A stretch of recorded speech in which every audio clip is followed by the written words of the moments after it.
Nós teremos, nesta primeira parte da noite de hoje, a conferência intitulada Tempos Modernos e Crise do Direito, a ser proferida pelo ministro Francisco Rezec.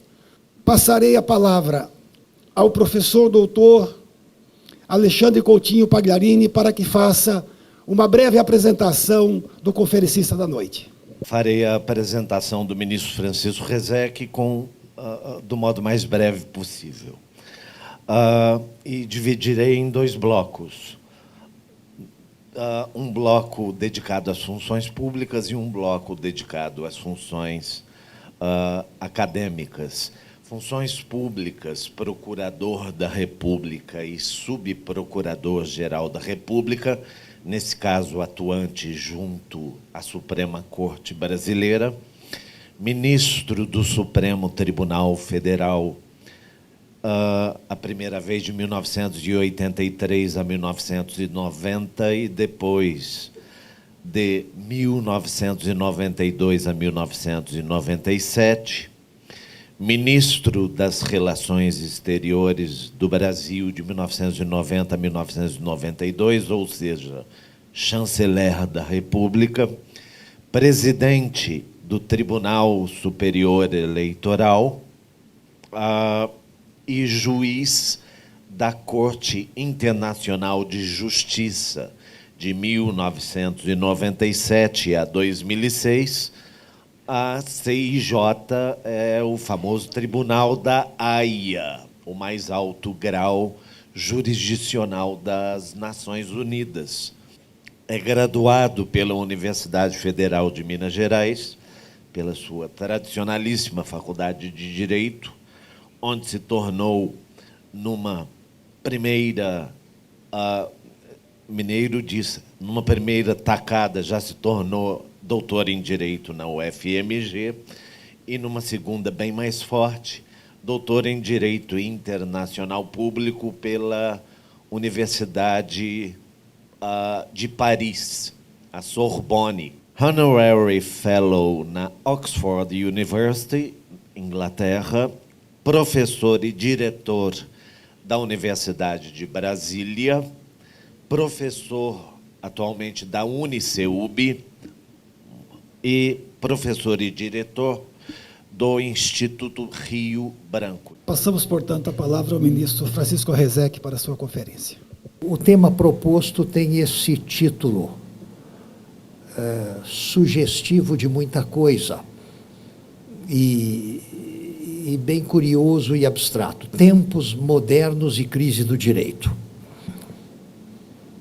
Tempos modernos é o nome de um filme de Charles Chaplin, da época ainda do cinema mudo, em que ele comenta os desdobramentos da Revolução Industrial e as consequências que a atualização da tecnologia na época produzia sobre as criaturas humanas, sobre o trabalho humano. Crise do direito, por sua vez, é uma expressão altamente em voga na minha época de estudante. Mais exatamente entre os anos 50 e os anos 70, e o começo da década de 70. E aqui, os estudantes da época e os professores e os operadores do direito na época se referiam exatamente quando usavam a expressão crise do direito ao fato de que a nossa ordem jurídica, nós não pensávamos em termos globais.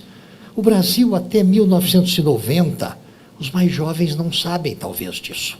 O Brasil, até 1990, era um país extremamente fechado. Era muito difícil ser brasileiro lá fora. Era muito difícil sair do país. Éramos um país hermético, fechado em si mesmo, orgulhoso da sua autossuficiência,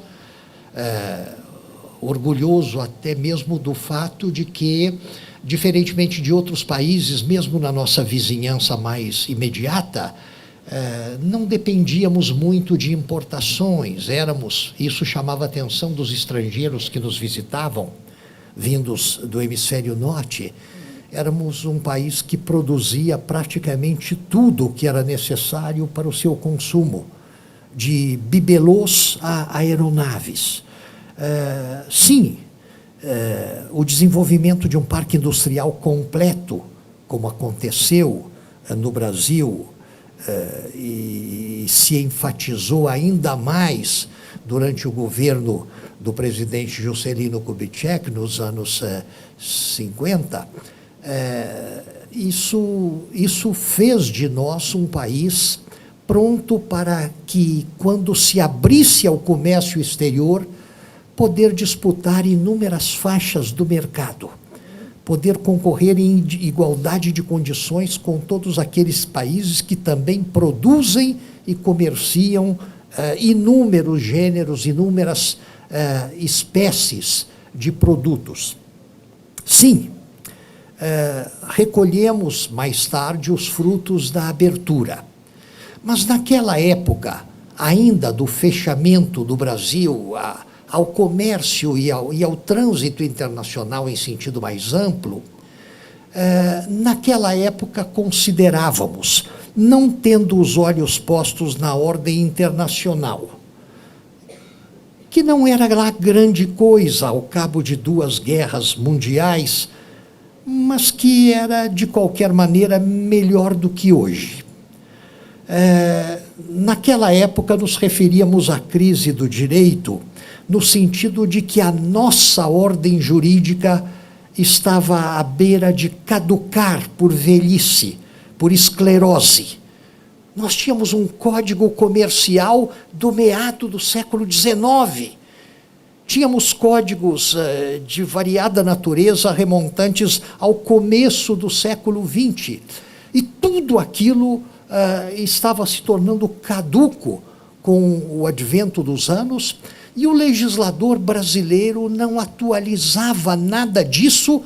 Não que ele não produzisse normas, sim, ele as produzia com uma infinita fecundidade, mas normas rebarbativas, sobrepostas, repetitivas, que só serviam para engordar, para encher de colesterol a nossa ordem jurídica, sem de nenhum modo melhorá-la. Já éramos, na época, um país em que ninguém sabia dizer exatamente qual o número de leis em vigor. Mas, em sua maioria, elas eram de tal maneira imprestáveis que só serviam para, enfim, engordar o vademecum forense, a carteira da revista Forense na época, e não atualizavam a vida e a atividade jurídica dos brasileiros. Era isso, então, a crise do direito daquele tempo. Hoje, infelizmente, quando falamos no Brasil e também em qualquer parte, na crise do direito nacional e na crise do direito internacional, estamos nos referindo a um fenômeno mais grave. Estamos nos referindo ao descrédito da classe a que pertencemos e à inoperatividade do próprio direito, do próprio aparato de normas jurídicas. Hoje, pessoas de boa fé, pessoas íntegras, embora sem nenhuma formação jurídica, quando veem pela telinha a cada noite e a cada manhã o que anda acontecendo no mundo, perguntam-se a si mesmas, mas o que vale aí são as tais regras de direito internacional, ou é aquilo que aquele sujeito de cabelo cor de laranja diz lá em Washington, a cada momento? O que é que prevalece? É o direito internacional ou são as bravatas de Donald Trump, que não é o único, de Donald Trump e de seus diversos seguidores e devotos em várias partes do planeta? Também no plano, enfim, isso é aquilo que tem a ver com a ordem jurídica internacional nesses difíceis tempos modernos. No que tem a ver com a nossa ordem jurídica, não há dúvida de que ela evoluiu bastante e o aparato normativo, encabeçado pela Constituição do Brasil de 1988, não deixa nada a desejar. É um primor de organização normativa para uma sociedade moderna, democrática, pluralista, como é a nossa. A crise é de outra natureza. Não é por falta de normas e nem dá para dizer que seja pela má qualidade das normas, porque elas, no que elas realmente importam, são bem elaboradas e poderiam, em circunstâncias humanas melhores, e poderiam reger a nossa vida e determinar o nosso futuro. O que aconteceu então? Devem estar saturados de ver a cada dia na mídia eletrônica social o massacre do Supremo Tribunal Federal, o massacre dos operadores do direito em geral, subsequente ao que foi já há mais tempo e continua sendo a crucifixão da classe política nas suas duas vertentes, na vertente executiva e mais ainda na vertente parlamentar. O que aconteceu? Por que nos vimos nessa situação de tamanho embaraço? Temos medo de declarar aquilo que fazemos, aquilo que estudamos, aquilo com que trabalhamos, e populares nos tratarem mal no ônibus, no avião, onde quer que seja. O que é que está acontecendo? O que está acontecendo, parece-me, é que não conseguimos nos imunizar contra a clivagem, a viciosa clivagem que se abateu sobre a sociedade brasileira nos últimos anos. Mais exatamente nos últimos 10 anos. Aconteceu que o país se dividiu de tal maneira que isso chega a lembrar uma metáfora literária. Há um livro escrito no século XIX por um autor inglês, Robert Louis Stevenson, chamado no original Dr. Jekyll and Mr. Hyde, traduzido como O Médico e o Monstro. Aquele fenômeno da bipolaridade numa determinada personalidade humana, que de competente profissional da medicina se transformava, mediante certas químicas, em uma criatura monstruosa e extremamente perversa. Nessa obra há um momento em que a governanta e confidente do Dr. Jekyll pergunta a ele qual era exatamente o mal de que ele padecia, que enfermidade era exatamente aquela. E ele responde: eu tenho uma fratura na alma, eu tenho a alma partida em duas, eu tenho uma divisão na alma. Parece que esse trágico fenômeno se abateu sobre os brasileiros nos últimos anos. Amigos de infância já não se falavam. Dentro de uma mesma família, as pessoas não se entendiam por conta da polaridade do cenário político brasileiro. Velhos amigos se davam as costas e já não era mais possível conviver em harmonia em nenhum cenário, mesmo considerados apenas aqueles cenários em que tradicionalmente a boa convivência imperou durante tanto tempo. Isso aconteceu e se projetou sobre a nossa classe.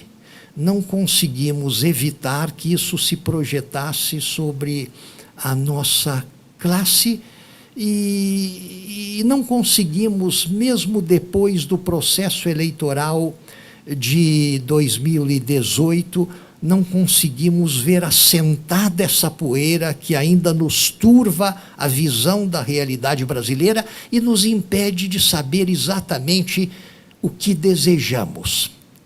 Algumas pessoas mais devotas, mais religiosas, se perguntavam 1, 2, 3 anos atrás e continuavam a se perguntar eu ouvi isso de algumas senhoras piedosas do apostolado da oração, que perguntavam, olha, eu estou numa situação embaraçosa porque eu já não sei mais o que pedir a Deus. Eu nunca me vi antes numa situação assim. Eu vou aos templos, mas não estou sabendo mais o que devo pedir a Deus. De tal maneira, é confusa a minha cabeça diante da situação que estamos vivendo. O que aconteceu? Enfim, as eleições, vejam bem, eu tinha que enfrentar na semana atrasada a difícil tarefa de falar na Universidade de Nova York sobre a atual conjuntura brasileira. A dificílima tarefa de dizer àqueles estrangeiros, e havia alguns brasileiros também, todos afeiçoados a este país, todos conhecedores mais ou menos da nossa realidade, mas desejosos de saber de alguém que está aqui vivendo a situação, o que acha que está acontecendo. Enfim, foi necessário destacar a bipolaridade do governo que os brasileiros hoje têm, e que é um produto das diversas bipolaridades que precederam o processo eleitoral. Muitos dizem, aqui e lá fora, que o voto do segundo turno de 2018, mais do que um voto de afirmação, foi um voto de rejeição da proposta alternativa, de rejeição da proposta que foi derrotada nas urnas por uma diferença da ordem de quase 12 milhões de votos. Isso é mais do que a população total de países como Portugal ou a Suécia. Mas o que exatamente? Enfim, esse eleitorado estava adotando o ideário afirmativo daquilo que o candidato vitorioso apregoava? Sim, em grande parte, sim. Eram muitos os que tinham empenho em prestigiar aquele discurso voltado para a segurança nacional, a segurança das instituições, a segurança das ruas e a segurança jurídica também, que os nossos tribunais já não estavam garantindo. Ao lado desse discurso, havia desse discurso essencialmente afirmativo, no que concerne tanto à segurança coletiva, quanto à economia, à beira de um colapso, depois de tanto desgoverno e corrupção, ao longo de anos consecutivos. Ao lado desse ideário afirmativo, havia também o fator rejeição, ou seja, vamos votar nesse candidato tendente à direita, não tanto pelo que ele propõe de positivo em matéria de segurança e economia, mas também para rejeitar alguma coisa. Rejeitar exatamente o quê? É muito simplista, é muito pobre como ideia dizer que o eleitorado brasileiro majoritariamente rejeitou o Partido dos Trabalhadores e os seus satélites de esquerda mais radical. Não, não foi isso, não foi só isso. Rejeitou-se também o discurso exacerbado do politicamente correto, a paixão do politicamente correto que tomou conta de tantas celebridades da música, do teatro, do cinema, não dava mais para... Os brasileiros, em geral, se cansaram desse discurso. E não foi nenhuma elite que se fatigou do discurso dos direitos humanos tal como ele era utilizado e do discurso do politicamente correto. Não eram banqueiros, não eram intelectuais, não eram professores da Unicamp, nada disso. Quem rejeitou tudo aquilo que foi rejeitado nas urnas em 2018 foram os brasileiros da classe média para a quintessência dos trabalhadores brasileiros. Era essa gente que já não suportava mais aquele quadro político-social e que o rejeitou em nome até mesmo da concepção, vejam bem, da concepção que se forjou aqui e em alguns outros países a respeito daquilo que sejam os direitos humanos e daquilo que deveríamos realmente prestigiar sob esse título. Chegou-se à conclusão, vejam só, chegou-se à conclusão de que quando os ativistas dos direitos humanos valorizavam tanto a sua paixão por tais direitos, eles estavam se referindo, na realidade, a uma discreta e bem selecionada gama de direitos humanos que, por razões pessoais, ideológicas, políticas, fisiológicas, às vezes, lhes interessava defender. E em nome de cuja defesa pisoteavam com virulência outros direitos não menos humanos. Não foi à toa, e foi bem um símbolo dessa situação, aquilo que presenciamos no Brasil e em outros países.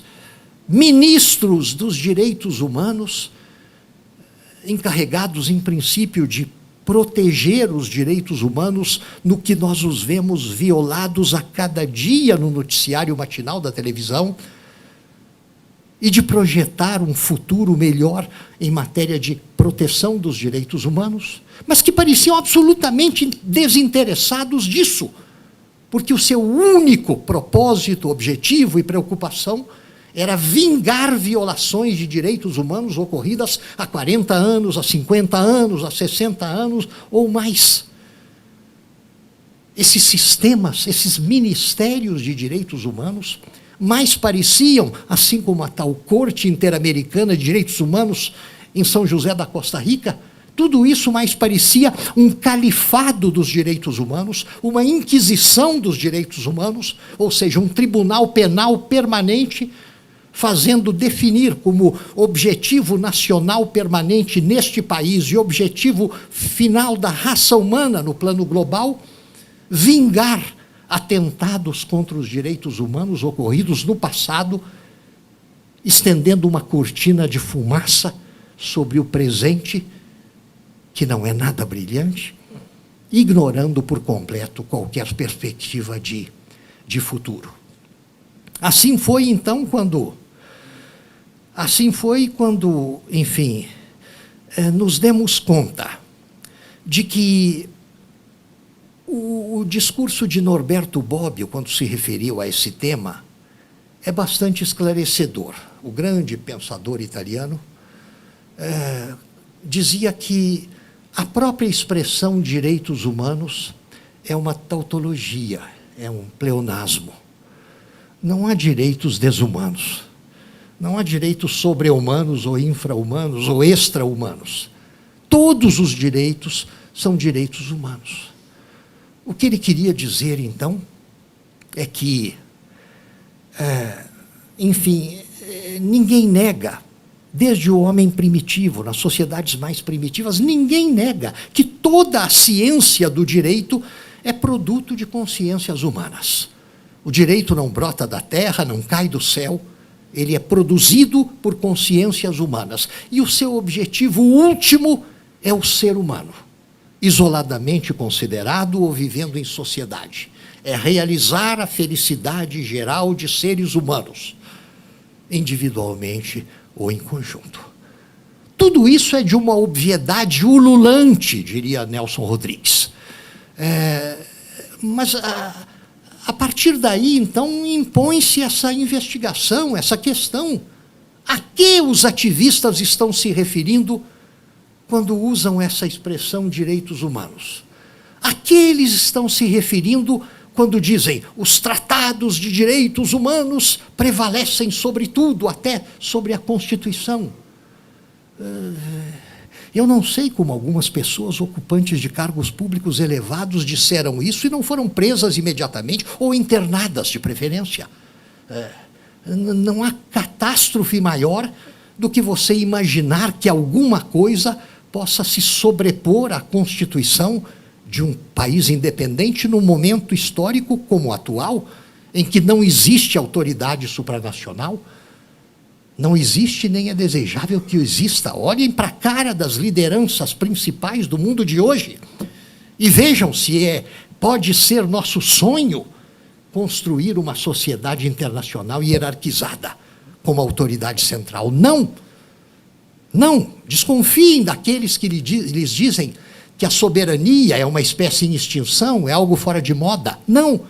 O que aconteceu na Europa nos últimos anos mostra que o sentimento soberano das nacionalidades está mais vivo do que nunca. Mais vivo do que nunca. Isso não desaparecerá. Não se pode, então, vejam só, não se pode, então, pretender fazer um discurso de supervalorização daquilo que chamam de direitos humanos e daquilo que chamam de tratados internacionais de direitos humanos, sem saber exatamente de que essas pessoas estão falando. A Carta das Nações Unidas é um tratado de direitos humanos? Eu gostaria que alguns professores que apregoam esse tipo de tese respondessem essa questão. A Carta das Nações Unidas, que garante, ou tenta garantir, a paz e a segurança coletivas, e, portanto, a tranquilidade do nosso sono, a garantia, ou pelo menos a perspectiva séria de que não joguem bombas sobre as nossas casas na calada da noite. A Carta das Nações Unidas é ou não é um tratado de direitos humanos? E se ela o é, ela o é em todas as suas partes, ou não seriam de direitos humanos as normas que se referem, por exemplo, ao funcionamento interno do Conselho de Segurança ou às competências do secretário-geral? As convenções internacionais do trabalho, que se contam hoje a centenas, são todas elas tratados de direitos humanos? De certa feita, eu perguntava a alunos meus no curso de doutorado o que achavam de uma afirmação feita por determinado autor, que dizia que quando um país se filia a um tratado de direitos humanos, e aí, como todos os outros fazem, ele também não diz o que é isso, mas ele diz que quando um país se filia a um tratado de direitos humanos, ele não está apenas assumindo um compromisso com outros de fazer ou deixar de fazer determinadas coisas no domínio do comércio, da extradição, ele está, sim, adotando uma filosofia que é do interesse coletivo, porque diz respeito à centralidade do ser humano. Isso faz com que a norma adotada por este país, quando celebra um tratado com outros, seja indisponível unilateralmente. Quer dizer, ele não pode dizer de uma hora para outra, estou fora ou vou parar de cumprir o tratado. Só Donald Trump diz esse tipo de coisa. Mas, enfim, e aí eu perguntava aos alunos, esperem aí, mas se vocês substituíssem na afirmação deste professor a expressão tratados de direitos humanos por tratados protetivos de marcas e patentes de queijos e vinhos, faria alguma diferença? E aí, enfim, responderam todos, tirando um ou outro desavisado, eles faz sim, porque fulano disse que quando a matéria é direitos humanos, tudo mais cai... Enfim, tirando um ou outro desavisado, todos responderam que não faz diferença nenhuma. Os tratados internacionais, qualquer que seja o seu tema, têm que ser cumpridos fielmente enquanto estamos comprometidos. E se um dia eles não nos interessassem mais, nós os denunciaríamos. É direito de todo o país entrar e sair de um compromisso internacional quando lhe convenha. Mas houve um aluno, isso me pareceu altamente sugestivo, que disse o seguinte: não faz nenhuma diferença. A indisponibilidade unilateral, a necessidade de cumprir, isso se aplica tanto ao Tratado de Direitos Humanos, quanto ao Tratado de Proteção de Marcas e Patentes de Queijos e Vinhos, pelo bom motivo de que o tratado que protege marcas e patentes de queijos e vinhos está, em última análise, protegendo a saúde e o bom gosto dos consumidores. Isso é um direito humano, talvez um pouco mais sofisticado do que o direito à vida, à não tortura, à não prisão arbitrária, mas é um direito humano e de natureza alimentar ainda por cima. Eu achei fantástica a resposta. Como o menino disse tudo ali, disse tudo e desmoralizou por completo o discurso hiperbólico dos direitos, porque todos os direitos são direitos humanos, então não dá para mistificar, não dá para fantasiar, não dá para fraudar os operadores do direito, tentando convencê-los de que a política dos direitos humanos, tal como adotada em várias partes do mundo, nas últimas 2 ou 3 décadas, tenha alguma honestidade nas suas bases. Vejam só, se por um lado selecionaram-se direitos humanos e desprezaram-se outros, isso teve vários sentidos, várias conotações. Não tem jeito, por exemplo, não tem jeito de você, numa opção ideológica, prestigiar os direitos humanos da direita e pisotear os direitos humanos da esquerda, ou vice-versa. E muitos tentam fazer isso, muitos, em toda parte. Não tem jeito de você prestigiar os direitos humanos do passado e ignorar os direitos humanos do presente, sobretudo quando se ocupa um cargo público de proteção dos direitos humanos. É o presente e é o futuro que mais devem merecer o empenho do ativismo em geral, mais que o passado, pelo menos. Nunca é demais investigar o passado e conhecê-lo na sua realidade. Nunca é demais saber com exatidão o que aconteceu. Não para reescrever histórias quando já estejam corretamente escritas. Não para transformar vilões em heróis. Não para transformar heróis em vilões. Não para, enfim, definir de modo diferente da realidade em função de interesses atualizados. Mas, enfim, não é possível examinar esse tema com os olhos postos no passado e ignorar a realidade do presente.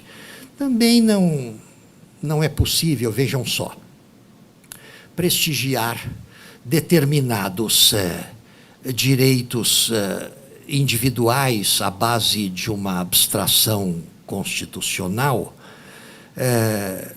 e, com isso, desprezar direitos coletivos.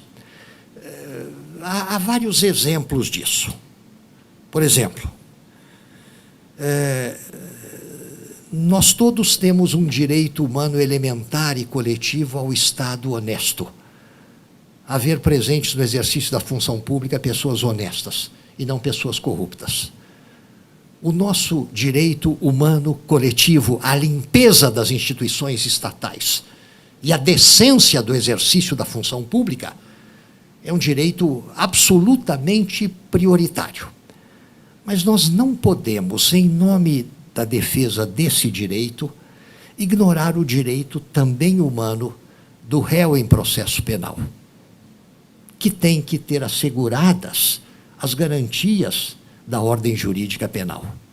Não se pode fingir que essas regras não existem pelo só fato de que alguém levantou a bandeira dos direitos humanos coletivos ao Estado não corrupto. Há um outro exemplo muito expressivo deste fenômeno. Fulano de tal, brasileiro, vulnerável, merecedor de proteção do Estado, padece de uma doença rara. De uma doença rara para a qual só existe tratamento em Cleveland, no estado de Ohio, nos Estados Unidos da América. E esse tratamento custa $950 mil. A Previdência não tem jeito de dar à pessoa, embora reconheça que ela merece, este tratamento aqui mesmo. E não vê meios de custeá-lo lá em Cleveland. Aí vem um juiz, sem muita visão de mundo, puxa lá da Constituição a regra segundo a qual todos têm direito à saúde. Se todos têm direito à saúde, este cavalheiro que está diante de mim tem direito à saúde. E a saúde dele demanda $950 mil para ser tratada em Cleveland. Então eu determino, usando do meu poder de juiz, que esse dinheiro seja imediatamente proporcionado a ele, sob pena de prisão do diretor da Previdência, do ministro da Saúde. Ordens de prisão desse gênero têm sido vistas no Brasil com alguma frequência. E aí, para evitar a prisão de titulares da função pública, dão-se os $950 mil para o tratamento daquele cavalheiro, que merece, sem dúvida, ser tratado, mas ao preço desses $950 mil que faltarão aqui, algumas centenas de brasileiros não menos vulneráveis vão desabar das macas nos corredores dos hospitais em meio a sangue, soro e outras, enfim, calamidades.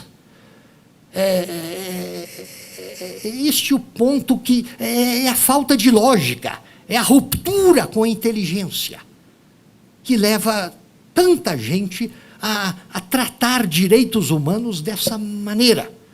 Não é por aí. E o outro defeito, esse, enfim, menos imputável a nós brasileiros e mais a certas lideranças lá fora, é pretender que os direitos humanos sejam defendidos por aqueles estados soberanos, por aqueles governos menos dotados de recursos para protegê-los. É fazer crer que os deveres da periferia são maiores do que os deveres do núcleo de riqueza, do núcleo de poder. É um episódio que os professores presentes conhecem. Houve, alguns anos atrás, em Salvador da Bahia, um congresso da União Internacional dos Advogados, que era presidida, na época, pelo nosso compatriota Paulo Lins e Silva. E estávamos em 2002, 2003 ou 2004, por aí. Foi depois, então, dos atentados em Nova York, do World Trade Center, e foi depois que George W. Bush, um fundamentalista oligofrênico, sob a direção do seu vice-presidente, Dick Cheney. Não deixem de assistir o filme Vice, que retrata admiravelmente o oceano de sordidez que foi a guerra do Iraque, o genocídio iraquiano.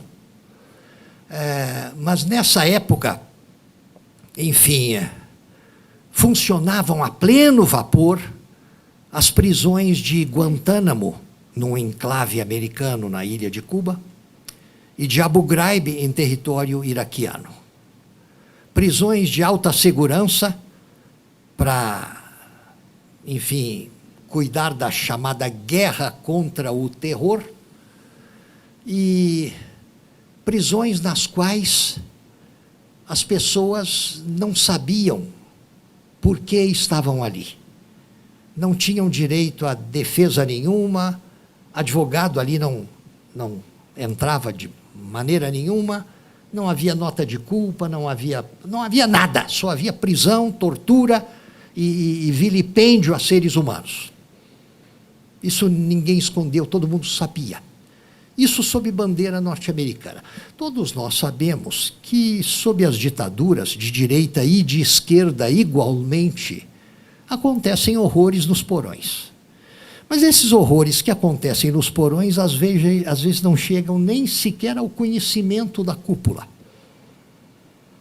Consta que, no romper dos anos 70, no governo do general Emílio Garrastazu Médici, um amigo de infância do general, então presidente da República, liga-lhe de Porto Alegre e, aos prantos, diz que o filho, estudante, tinha desaparecido, uma passeata ou algo assim.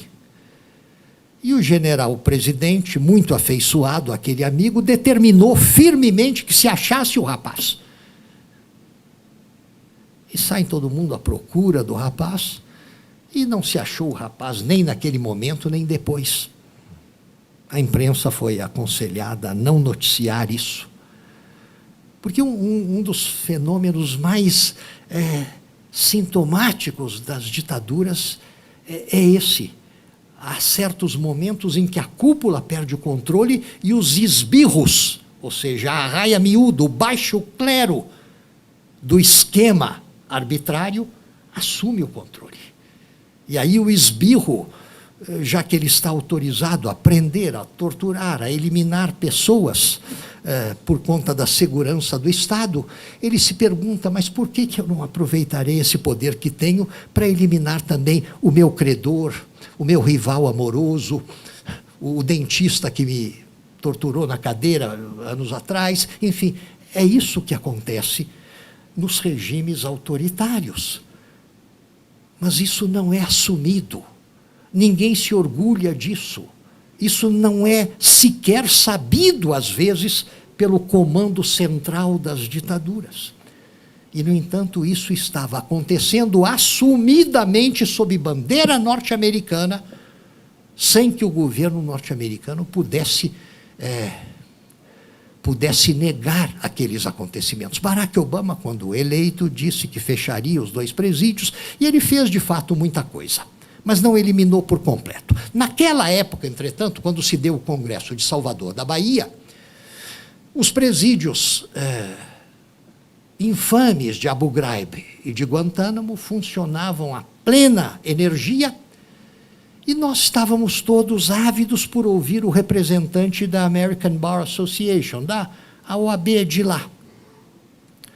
O que ele vai dizer sobre direitos humanos? Havia um painel sobre direitos humanos e queríamos saber o que o homem vai dizer sobre direitos humanos neste momento, já que ele representa aquela bandeira que foi outrora a de Thomas Jefferson, a de Lincoln, a de Roosevelt, hoje a de George W. Bush, mas quem sabe se ele tem algo a dizer em nome dos advogados norte-americanos. E aí, quando o representante da American Bar Association vai à tribuna, ele declara o seu amor pelos direitos humanos e respectiva proteção, diz do empenho dos norte-americanos em geral em proteger tais direitos, e protesta veementemente contra quê? Contra o fato de que, na Nigéria, uma moça foi apedrejada por adultério. E na República do Congo, um rapaz foi processado sem que se observasse o duplo grau de jurisdição. E na Indonésia, um grupo de estudantes foi matraqueado pela polícia durante uma passeata. Coisa que a minha geração foi a todo momento nos anos 70. E aí todos ficaram perplexos, estarrecidos. O rapaz não tem nada a dizer sobre Guantánamo, não tem nada a dizer sobre Abu Ghraib. Ele vem falar na moça. Claro que é um caso doloroso. A moça da Nigéria não podia ser apedrejada por adultério. O rapaz lá no Congo devia ter tido direito ao duplo grau de jurisdição. E, preferencialmente, os estudantes da Indonésia também não deviam ser caceteados pela polícia. Sim, mas isso não é nada perto do que ocorria naquele mesmo momento histórico sob bandeira norte-americana. É esse o problema seríssimo dos atores daquilo que os diplomatas brasileiros chamam o circuito Elizabeth Arden, Londres, Nova York, Paris, Roma. Essa gente parece não se dar conta de que deles, e não da periferia, é o compromisso, é a obrigação maior com os direitos humanos. Não é dos miseráveis apenas. Não é dos miseráveis apenas, não é dos periféricos, não é dos caídos em desgraça. Quando que se montou para os grandes desse mundo algum tipo de tribunal penal como o que foi montado para a ex-Iugoslávia, ou para Serra Leoa, ou para outros lugares desse gênero. Quando o Tribunal Penal Internacional foi instalado na Haia, e foi eleito para procurador-geral um notável jurista argentino, ainda jovem, e ele se preparava para assumir o cargo e queria ouvir alguns conselhos dos então juízes da corte. E eu fiz a ele um voto, um augúrio. Eu espero que os réus que o senhor vai pôr no banco dos réus no Tribunal Penal Internacional não sejam unicamente africanos, não sejam unicamente de países do terceiro mundo. Enfim, ponha no banco dos réus alguma criatura, tipo Ariel Sharon, tipo George W. Bush, tipo, enfim, existem tantos, cuja cara, ao vermos na televisão, aquela cara nos diz por que esse sujeito não está no banco dos réus, não. Ele disse que tinha também essa esperança. Passados 15 anos, ele só conseguiu pôr no banco dos réus do tal Tribunal Penal Internacional réus de diversos países do continente africano. Nenhum réu de pele branca ou amarela. Nenhum. Todo esse empenho do primeiro mundo. É claro que são réus merecedores de punição. Mas por que só eles? Por que não outros? Enfim, acredito, vejam bem, terminando, acredito que as inúmeras disfunções, porque passou o mundo, porque passou o país, e porque passamos todos nós, operadores do direito, destacadamente no Brasil, que é um país cuja Constituição, na sua versão de 1988, deu aos operadores do direito, todos, não só juízes, procuradores, advogados mesmo tratados pela Carta como indispensáveis à administração da justiça. É a única carta, nunca em época nenhuma da história, em parte alguma deste planeta, um documento constitucional se referiu a advogados, para chamá-los de indispensáveis à boa administração da justiça. Nem deu tanto poder, tanta prerrogativa ao Ministério Público, à advocacia do Estado, à advocacia dos desvalidos, à defensoria, a todas as classes de operadores do direito. Isso não é motivo de ufanismo, isso não é motivo de festa e de champanhe, isso é motivo de contrição e de percepção do tamanho da responsabilidade que a Carta põe sobre os nossos ombros. De como é grande a prerrogativa que os outros brasileiros têm de nos pôr contra a parede e nos cobrar aquilo que o quase excesso de poder da Constituição de 1988 nos acarretou. É preciso ver as coisas, então, desse modo. Eu acredito piamente que, se nos redimirmos sob a ótica econômica, com algumas reformas econômicas e políticas que se impõem ao Brasil de hoje, se resolvermos o nosso problema de segurança coletiva, se limparmos o comportamento do Estado, se pudermos assim atender as necessidades mais primárias dos escalões mais modestos da sociedade brasileira. O nosso futuro, e é uma visão comparativa que não deixa de me confortar e deveria confortá-los, o nosso futuro talvez seja mais promissor do que aquele de algumas democracias europeias, por exemplo, que se defrontam hoje com alguns fantasmas do passado, com algumas consequências da sua política colonial e com outros problemas sociopolíticos que são mais difíceis de enfrentar do que os nossos problemas. Penso que, com todas as dificuldades que enfrentamos, e que tentei lhes descrever de modo sumário e um pouco edulcorado, para não aborrecê-los muito. Penso que com todas essas dificuldades, as nossas perspectivas são melhores do que as da maioria dos países do mundo contemporâneo. E por isso, aqueles que têm menos tempo pela frente felicitam os que têm mais tempo pela frente. Muito obrigado.